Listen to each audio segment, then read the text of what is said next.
आप देख रहे हैं दैनिक कड़क बिहार टाइम्स, निष्पक्ष निर्भीक आपको रखे सबसे आगे। नमस्कार, मैं श्वेता आपका DKVT न्यूज में स्वागत करती हूं। तो चलिए रुक करते हैं आज की प्रमुख खबर की ओर। CAA हमेशा से मतदाताओं का ध्रुवीकरण करने का हथियार था। कांग्रेस लोकसभा चुनावों से काफी पहले नागरिकता संशोधन अधिनियम 2019 के नियमों को अधिसूचित किए जाने की खबरों पर कांग्रेस ने बुधवार को कहा कि अब यह स्पष्ट हो गया है कि यह कानून हमेशा से चुनावों से पहले मतदाताओं का ध्रुवीकरण करने का हथियार था।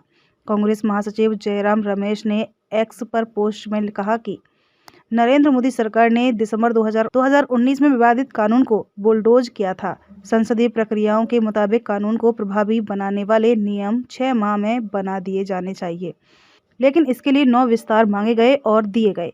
इससे पहले पंजाब से पार्टी सांसद मनीष तिवारी ने एक्स पर पोस्ट में कहा कि एक ऐसे देश में जिसके संविधान की प्रस्तावना में पंथ निरपेक्षता निहित है, क्या धर्म नागरिकता का आधार हो सकता है? जवाब है नहीं। उन्होंने कहा कि दिसंबर 2019 में जब मैंने लोकसभा में CAA के विरोध का नेतृत्व किया था, तो यह मेरे तर्क का केंद्र बिंदु था।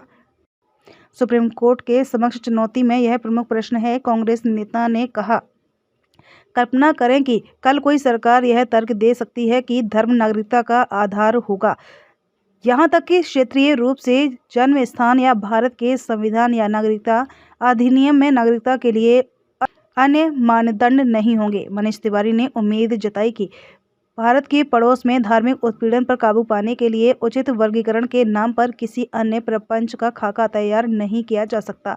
उल्लेखनीय है कि नागरिकता संशोधन अधिनियम के तहत बांग्लादेश, पाकिस्तान और अफगानिस्तान से 31 दिसंबर 2014 तक भारत आए प्रताड़ित गैर मुस्लिमों, हिंदुओं, सिखों, जैनियों, बौद्धों, पारसियों एवं ईसाइयों को भारत की नागरिकता प्रदान की जाएगी। ओवैसी ने CAA को बताया असंवैधानिक। AIMIM के अध्यक्ष असदुद्दीन ओवैसी ने देश की मस्जिदों पर भड़काऊ भाषण देने के बाद अब CAA को असंवैधानिक करार दिया है। उन्होंने कहा कि यह धर्म के आधार पर बनाया गया संविधान विरोधी कानून है। हैदराबाद के सांसद ओवैसी ने बुधवार को मीडिया से कहा कि CAA को NPR और NRC के साथ समझा जाना चाहिए। इन्हीं के आधार पर नागरिकता की शर्तों को साबित करना होगा। अगर ऐसा हुआ तो यह खास तौर पर देश के मुसलमानों के साथ नाइंसाफी होगी।